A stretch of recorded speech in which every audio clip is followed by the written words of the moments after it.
नमस्कार, कैसे हैं आप सब। स्वागत है आपका एक और वीडियो में। आज हम पढ़ेंगे मदन लाल ढींगरा के बारे में। मदन लाल ढींगरा का नाम देश के महान सपूतों में गिना जाता है। उन्होंने 22 वर्ष की अल्प आयु में ही देश की स्वतंत्रता के लिए अपने प्राण न्यौछावर कर दिए थे। इनका जन्म अमृतसर के एक धनी परिवार में हुआ था। इनके पिता का नाम साहब दित्ता ढींगरा था। मदन लाल ने अपनी आरंभिक शिक्षा अपने अमृतसर और फिर लाहौर में प्राप्त की। इंजीनियरिंग की उच्च शिक्षा प्राप्त करने के लिए वे लंदन चले गए। जब वे लंदन में थे उस समय भारत की आज़ादी का आंदोलन पूरे जोर से चल रहा था। कई भारतीय संगठन इंग्लैंड में भी भारत को स्वाधीन करवाने के लिए काम कर रहे थे। इन संगठनों में भारत से इंग्लैंड में शिक्षा प्राप्त करने आए अनेक नवयुवक भी शामिल थे। भारत में ब्रिटिश शासन समाप्त करने के लिए वे अपनी जान की बाजी लगा देने को भी तैयार थे। उन्हीं दिनों मदन लाल ढींगरा भी ऐसे ही एक क्रांतिकारी संगठन अभिनव भारती के संपर्क में आए। उनमें देश प्रेम की भावना प्रबल हो गई। वे पूरी लगन से आज़ादी की लड़ाई में कूद पड़े। उनके लंदन प्रवास के दिनों में कई भारतीय युवकों को क्रांतिकारी कार्यों में भाग लेने के कारण फांसी पर चढ़ा दिया गया था। यह जानकर ढींगरा को बहुत दुख हुआ। उन्होंने इन शहीदों के प्रति अपना सम्मान प्रकट करने के लिए अपने कोट पर एक बैज लगाना शुरू कर दिया। इस बैज पर लिखा हुआ था शहीदों की याद में। कॉलेज जाते समय वे भी यह बैज अपने कोट पर लगा कर रखते। कॉलेज के अधिकारियों ने उन्हें यह बैज लगाने से रोका। ब्रिटिश सरकार ऐसे बैज लगाने वाले को देशद्रोही मानती थी। उनके कई मित्रों और रिश्तेदारों ने भी उन्हें यह बैज लगाने से मना किया, पर ढींगरा अपनी निडरता और साहस से यह बैज लगाते रहे। एक बार पंजाब केसरी लाला लाजपत राय इंग्लैंड आए।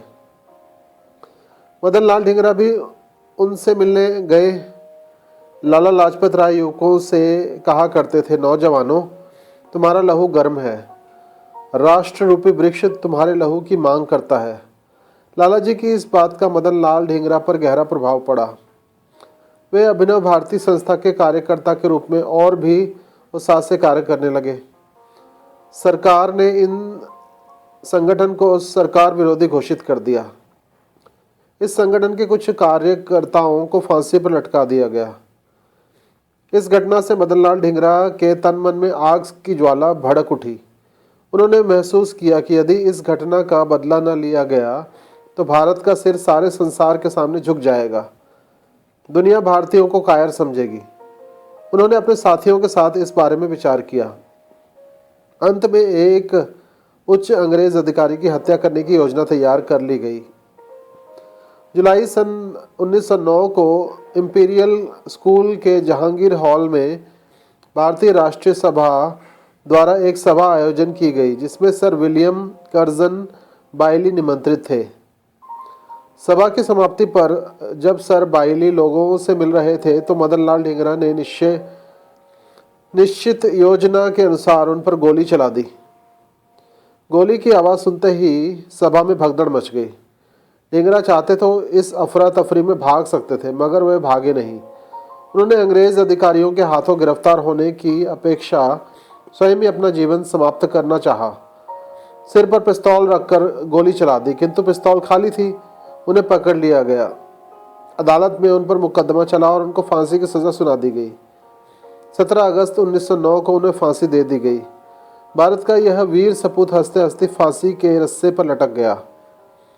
पंजाब के शहीद को भारत सरकार ने विशेष सम्मान दिया। उनके बलिदान के 67 वर्ष बाद 1976 में उनकी अस्थियां भारत लाई गई। लोगों ने हर स्थान पर इन अस्थियों का स्वागत किया। मदन लाल ढींगरा भारत का एक वीर था। उसने फांसी की डोरी चूमते हुए कहा था, मुझे मातृभूमि के लिए प्राण देने पर गर्व है। तो यह था पाठ मदन लाल ढींगरा। अब हम पढ़ेंगे इसके शब्दार्थ। आरंभ। शुरू में होने वाला। संगठन, बिखरी शक्तियों को इकट्ठा करना। प्रबल, तेज, उत्साह, उमंग, हौसला। बैज, बिल्ला, निशान, परिचय चिन्ह, अफरा तफरी, गड़बड़ गोलमाल, मुकदमा, दावा, अदालत में पेश किया गया मामला, अस्थियां, मृत व्यक्ति की हड्डियां, इंजीनियरी, यंत्र विद्या, इंजीनियर का कार्य या पद। तो यह था पाठ। आपको ये वीडियो कैसी लगी?